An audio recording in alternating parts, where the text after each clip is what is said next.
There was a dock, an actual wooden dock bolted into my waterfront when I got back from a 3-week work trip. Not a small one either. I'm talking about a 30-foot eyesore stretching from my lawn into the lake I'd paid extra to live on. And the best part, it wasn't mine. I'm Archer Flint. I bought my retirement home 2 years ago after 25 years as a structural engineer. Quiet lakeside property, no kids, one dog named Rusty, and my closest neighbors a quarter-mile down. Or at least it used to be quiet until the Willow Shores HOA got a new president. Enter Lorraine Haskin. Mid-50s, bleach blonde bob, sunglasses too big for her face, and the voice of a goose in a blender. She got elected while I was out of town last fall, and ever since, she's been on a power trip. First, it was mailbox paint colors. Then it was lawn-length inspections. And now, apparently, she decided the HOA needed a community dock. Guess where they decided to build it? Directly in front of my backyard. No notice, no request, no permission. I knocked on Lorraine's door the day I got back. She was watering her fake plants on the porch like she was expecting me. "Lorraine," I said, trying to keep it polite, "there's a dock on my property." She tilted her head. "It's for the community, Archer. The board approved it." "Your board can't vote to build on land you don't own." "Oh, don't start with legalese," she said, waving me off. "We've already allocated the funds. You weren't home and we needed to move forward. It took everything I had not to lose my cool. You've got 72 hours to remove it," I said. "After that, I'm taking it down myself," she laughed. "Touch it, and you'll be fined for destruction of HOA property." I didn't respond. I just walked away, but I wasn't bluffing. Back at my place, I pulled up the plat map from the original sale documents. The shoreline and 10 feet into the water were my private property. I also had photos from my security cams that clearly showed a crew, hired by the HOA, hauling lumber and construction tools onto my land. No permits, no easements, nothing. I called the county zoning office the next morning. They confirmed nobody had filed anything for new construction. Not only was the HOA trespassing, they were in violation of at least 3 zoning ordinances. And Lorraine was listed as the project initiator. That was all I needed. 3 days later, I brought out my tools. Cordless drill, crowbar, gloves, took the whole dock apart plank by plank. Neighbors watched from their porches and a few even gave me a thumbs up. I loaded the wood onto my trailer and parked it in my driveway. The best part? Lorraine came storming over just as I was stacking the last of the dock posts. "What do you think you're doing?" she screeched. "Collecting materials," I said. "You stole HOA property?" "Nope," I said, pointing to the survey flags I'd reinstalled around my lawn. "You built a dock on my land. That's called illegal dumping. I cleaned it up." "You're welcome. You'll be hearing from our attorney." I looked her dead in the eye. "Good. He can explain to you what trespassing and unauthorized construction mean." She stood there, mouth open, face red, fists clenched. I walked right past her and went inside, but I wasn't done yet. Not even close. The morning after I dismantled the dock, I woke up to the sound of a car idling outside. Not just any car, an unmarked white SUV with tinted windows and a magnetic seal on the side. Willow Shores Compliance Division. I pulled the curtain back just enough to see a man in khakis and a navy polo scribbling something onto a clipboard while walking around my truck and trailer. He took photos from multiple angles, crouched to inspect the wood I'd stacked, and then placed a bright orange violation notice on my mailbox. Then he drove off. I walked out to read it. The paper was formatted like a government citation, but it was clearly homemade. The letterhead had the HOA's logo, but the violation was for unauthorized possession of HOA construction materials. The fine, $500, due in 5 days. I folded the paper and walked it straight to the fire pit behind my shed. An hour later, I was at the county courthouse filing a report for illegal construction and environmental disruption. The clerk raised her eyebrows when I showed her the photos of the dock, and the plat map proving it was on my land. She made a few calls, and within minutes I was sitting across from a zoning enforcement officer named Jasmine Riedel. "You're telling me they built this without a permit and without your consent?" she asked. "They didn't even leave a note," I said. I came home and it was jutting out of my yard like it belonged there. Jasmine leaned back in her chair. "We've had complaints about Willow Shores before. Usually it's small things, mailbox height, flower beds, that sort of nonsense, but this is serious. That lake's part of a protected watershed. You can't just drive pilings into the shoreline without an EPA permit." I handed her a flash drive with the footage from my outdoor cameras. She plugged it into her laptop, watched for a few minutes and nodded. "This'll do. I'll need to open a code enforcement investigation. Do I have your permission to contact law enforcement if the property lines were violated?" "You do," I said. She looked up. "You might want to prepare for pushback. HOAs like this don't roll over easy." "I'm not asking them to roll over," I said. "Just to back off what doesn't belong to them." By that afternoon, word had gotten around. I noticed more neighbors walking their dogs past my house than usual, all slowing down to peer at my trailer full of dismantled dock lumber. A few chatted with each other in low voices, glancing back at my windows. I didn't mind. Let them wonder. That evening, a letter arrived in a sealed envelope, hand-delivered and unsigned. It wasn't from the HOA, it was from a neighbor, apparently anonymous. The letter was typed, and the tone was clipped and formal. "Mr. Flint, please be advised that your recent actions have drawn unnecessary attention to the community and may result in neighborhood devaluation. We strongly urge you to return the materials and issue a formal apology to avoid further escalation." I read it twice, then slid it into a file folder I'd started labeling HOA shenanigans. I had a feeling I'd need it later. The next day, Jasmine returned with a sheriff's deputy and a surveyor. They walked the shoreline, took fresh measurements, and used stakes to mark the legal boundary. The deputy took official photos. When he was done, he asked if I wanted to press charges for trespassing. I paused. "Not yet," I said. "Let's see how they react to this." That afternoon, Lorraine showed up again, this time with two other board members, a man in his 60s with a limp and a younger woman with a clipboard and a tight jaw. They came right into the yard without asking, stopping 2 feet from the marked boundary line. "We're here to negotiate," Lorraine said. I stayed on my porch. "Then stay on your side of the line." The man with the limp held up a piece of paper. "We're offering to repurpose the dock if you return the materials. We'll move it to the other side of the lake." "No hard feelings." "You think I took it for fun," I said. "You dumped thousands of dollars of illegal construction on my private property. I'm keeping it as compensation for the cleanup." "That's theft," the woman with the clipboard said. "No," I said, pointing to the new sheriff's photos posted on my garage door. "This is evidence, and the county's already investigating." Lorraine narrowed her eyes. "You think you can scare us with paperwork? We have legal counsel." "Good," I said. "Because you'll need it." They left without another word.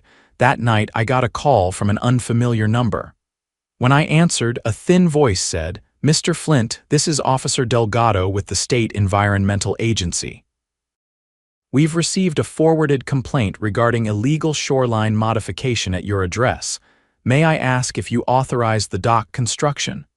"I didn't even know it existed until I got home," I said. "It was built while I was gone. We're sending an investigator to assess the damage." If the construction was unauthorized, the HOA could be facing civil penalties and environmental fines. "Good," I said. "I'll be home all week." 2 days later, a black SUV with state plates pulled up.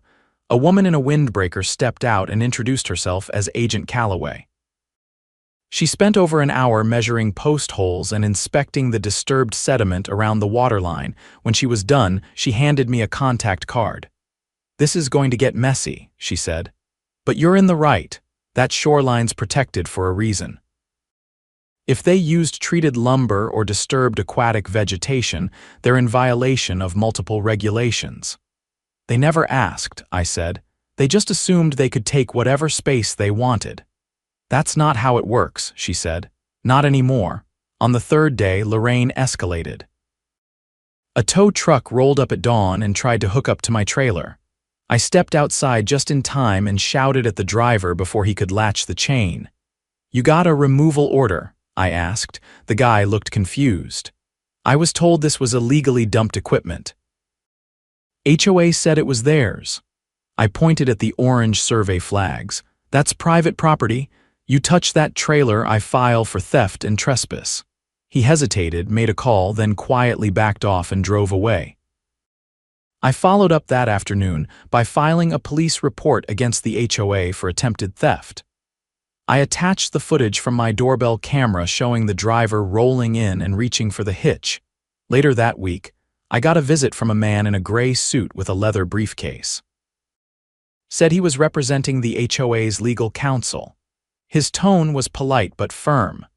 "They're willing to drop the fine and file a mutual release of claims if you surrender the materials and agree not to pursue further action." I leaned against the doorframe. "And in return, I get what?" "They try to take something else next month," he adjusted his tie. "Or you could risk a civil suit for unlawful possession of property." "You're welcome to try," I said, "but you might want to let your clients know the EPA and Zoning Board are both investigating." I don't think a judge is going to side with a group who built a dock on land they didn't own and then tried to steal it back. He didn't reply, just closed his briefcase and left. That night, I got an email from Jasmine. The county was issuing a stop work order on any new HOA construction until the investigation concluded. The State Environmental Agency had also issued a compliance hearing notice, with Lorraine named directly, and best of all, a neighbor I'd never spoken to before, a retired judge named Howard, dropped by with a six-pack and a smile. "I've been waiting for someone to stand up to that woman," he said, settling into one of the chairs on my porch. "Mind if I help you draft your counterclaim? Be my guest," I said. "We've got a lot of material to work with." It was the following Monday when the real storm hit, not the kind that darkened skies or rattled windows, but the kind that arrived in pressed suits and badge carriers. I was in the backyard replacing a cracked step on my deck when a white sedan pulled up beside the house. Two men stepped out, one in a navy windbreaker with a gold badge clipped to the chest, the other in business casual with a clipboard tucked under his arm. The first one introduced himself. "Detective Rains, County Property Crimes Division. This is Investigator Dalton from the State Auditor's Office." I wiped my hands on a rag. "What brings you to my end of the lake?" Dalton flipped open the clipboard. "We've been reviewing financial documentation from the Willow Shores HOA. Your situation triggered a deeper dive." "I figured they might be cooking something," I said. "What you find?" Rains glanced at the wood stacked neatly along the side of my garage. "We'd prefer to walk you through it inside if you don't mind." I led them into the living room. Rusty followed them cautiously, sniffing their shoes before settling down by the fireplace. Dalton laid out a map of the community and tapped a red dot marked directly over my lot. "This is what they submitted to the county's permit office as part of a capital improvement request. It shows your shoreline as common access reserve, a designation that doesn't exist in the original plat." "I've got the deed," I said. "It's not common anything." "We've seen it," said Rains.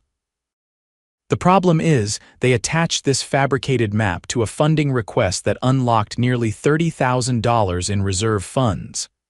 Those funds were then paid to a contractor, Garland Shoreline Services."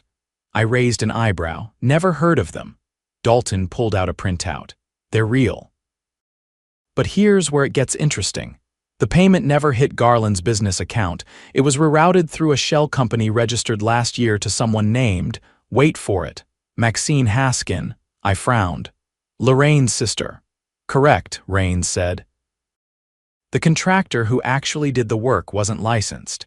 He was subcontracted under the table. The dock was built with unapproved materials, no permits, and the funds used were misappropriated from the HOA's contingency fund." Dalton leaned forward. "That's felony fraud, at least 2 counts. Possibly more if we find evidence of collusion within the board." I exhaled slowly. "So what now?"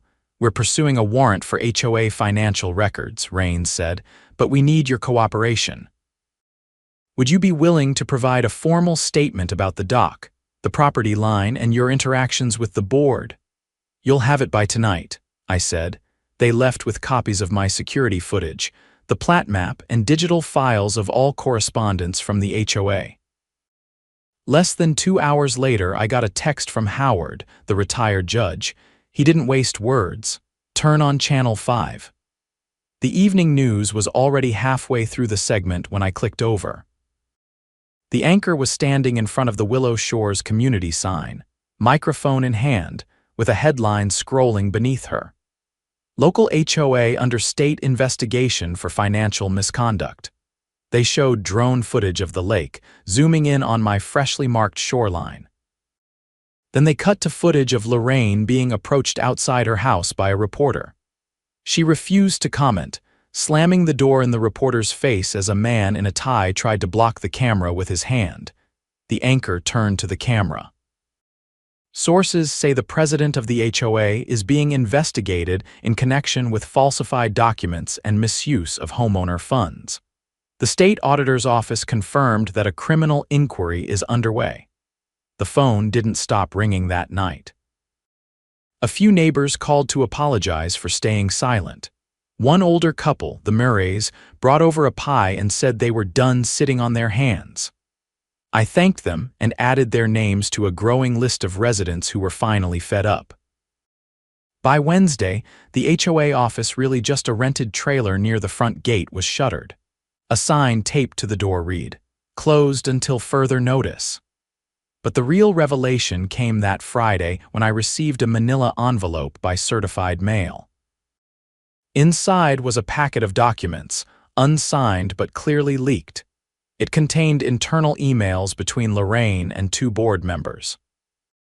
They discussed backdating permits, fabricating community use designations, and pressuring the contractor to keep it quiet. One email even referenced me by name. "Flint's out of town another 10 days. We can have it built before he gets back. If he raises hell, we'll fine him for obstruction." I sent copies of the emails straight to Raines and Dalton. By Monday morning, Lorraine and one of the board members had been arrested. The footage of her being led into a squad car in a pale pink cardigan was all over the local news. No sunglasses this time. The remaining board members tried to regroup.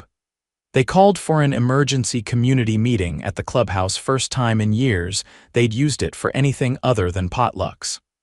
I went, partly out of curiosity, partly because Howard insisted we attend as a block. The room was packed. Dozens of residents, some who hadn't spoken to each other in years, sat shoulder to shoulder on folding chairs. A few stood along the back wall. At the front, the remaining board members looked more like defendants than leaders. One of them, a wiry guy named Brent, who'd always looked nervous even before all this, stepped up to the mic. "We understand that recent events have shaken the community. We are cooperating fully with law enforcement, and we're looking to appoint interim leadership until formal elections can be held." A woman stood up from the third row. "How do we know the rest of you weren't involved?" Murmurs rippled through the room. Another man shouted, "You all signed those checks," Brent stammered. We didn't know the funds were being diverted. Lorraine handled most of the finances." Howard stood up beside me. "That's not an excuse," he said. "You signed off on a project built on someone else's land. You never notified the homeowner, never verified the boundaries, and then tried to punish him for pushing back." I stepped forward. "There's a motion on the table," I said. "Dissolve the current board. Appoint a temporary trustee panel composed of homeowners who have never served. Let them manage affairs until a special election is held, supervised by a third-party mediator." Brent looked like he wanted to melt through the floor. "We don't have the authority to. You lost your authority when you let a con artist run the show," someone else said from the back. A vote was called on the spot. Out of nearly 60 homeowners present, only 2 abstained. The rest voted to remove the seated board immediately. Howard was elected interim trustee by a landslide.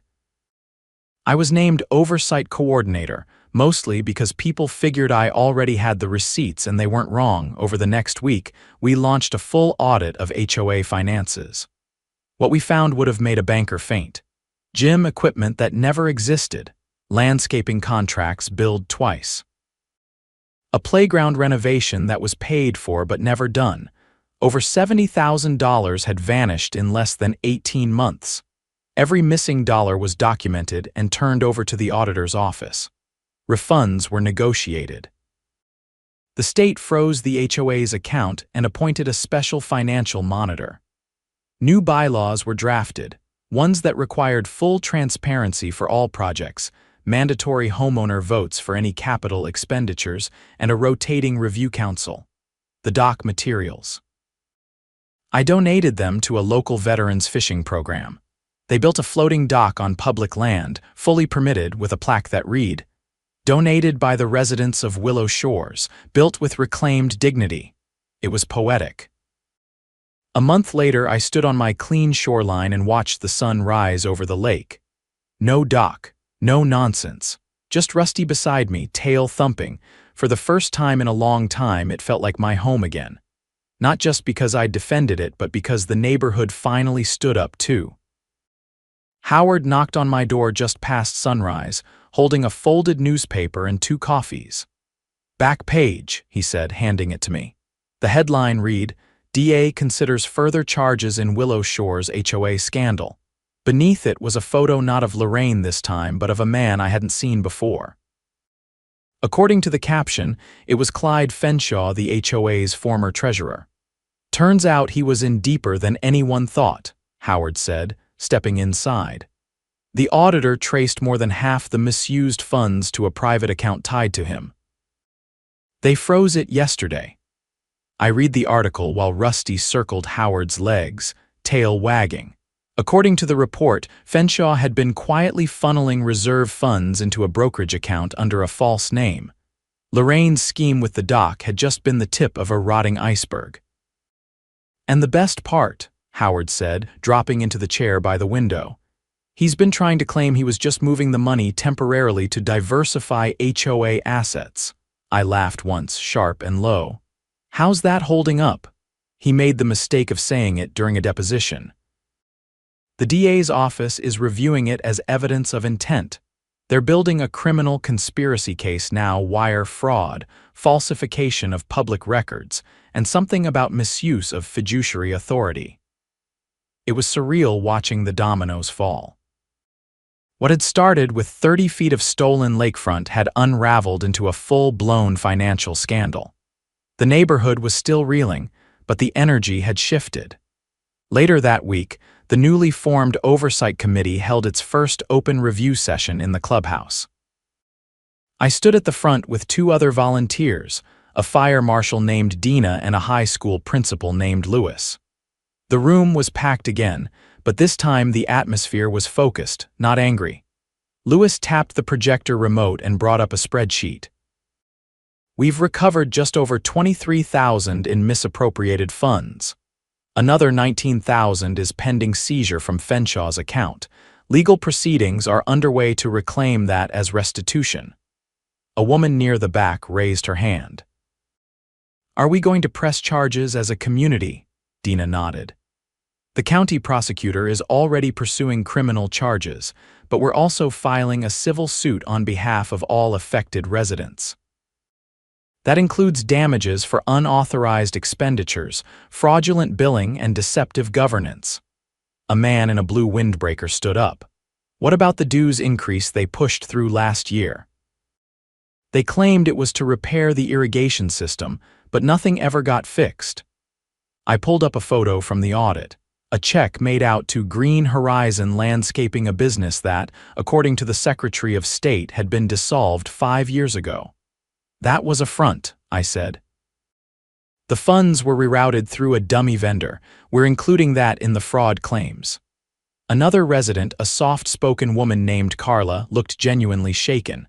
"I trusted them. I thought they were keeping the place safe and clean." Howard, seated in the front row, turned toward her. "That's what predators count on, that trust, but not anymore. Not here." We left the meeting with a signed petition from over 70% of the homeowners, formally authorizing the committee to represent them in legal matters. With that, we had standing.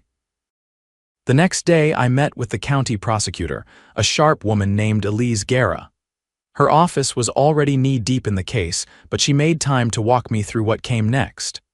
"We've got enough to indict on multiple counts," she said, flipping through a binder thicker than a phone book. "But the real kicker is this: Fenshaw tried to move funds overseas 3 days before the audit began. Wire transfer flagged it. He's looking at premeditated financial flight." "Which means prison time?" I asked. "If convicted, absolutely. He's already lawyered up, but the evidence is strong." "And Lorraine's in a worse position. She signed off on every transaction." I shook my head. "All over a dock." "No," she said. "That was just the opening act. You pulled the thread others were afraid to touch." 2 weeks passed, then 3. In that time, the community transformed. Fences got repainted. Neighbors started helping each other with yard work. Someone organized a weekend cleanup of the abandoned play area near the East Trail, and then the indictments dropped. The local news ran a full segment. Lorraine charged with conspiracy to commit fraud, falsification of public records, and misuse of public funds. Fenshaw facing additional charges for attempted wire fraud and obstruction. 2 other board members received misdemeanor charges for negligence and failure to report known wrongdoing. The courtroom was standing room only on the first day of hearings. I sat between Howard and Carla. Lorraine's expression was blank as the charges were read. Fenshaw looked like he hadn't slept in a week. The judge didn't mince words. "This court takes the deliberate betrayal of public trust seriously. The evidence presented suggests not just poor judgment, but systemic abuse of authority for personal gain." Bail was denied for both Lorraine and Fenshaw. Afterward, I stood outside the courthouse, watching as reporters chased down anyone with a clipboard. A few recognized me, but I gave no statements. There was nothing more to say. Back at home, the lake was calm. The shoreline had started to heal. Grass was returning where the dock posts had torn up the earth. That evening, a small group from the neighborhood came by. Dina, Louis, Carla, and a few others. They brought folding chairs, lemonade, and a sense of peace that hadn't existed 6 months ago. Louis raised a plastic cup. "To Archer, who reminded us that one person standing up can make the rest of us remember how to stand." I held up my own. "To everyone who stopped looking the other way." The sun dipped low, casting gold across the water. Rusty curled up at my feet. No one spoke of the dock anymore. Not because they'd forgotten, but because they didn't need to. It had become the symbol of something bigger, and its removal had cleared more than just wood and nails. It had cleared the path forward.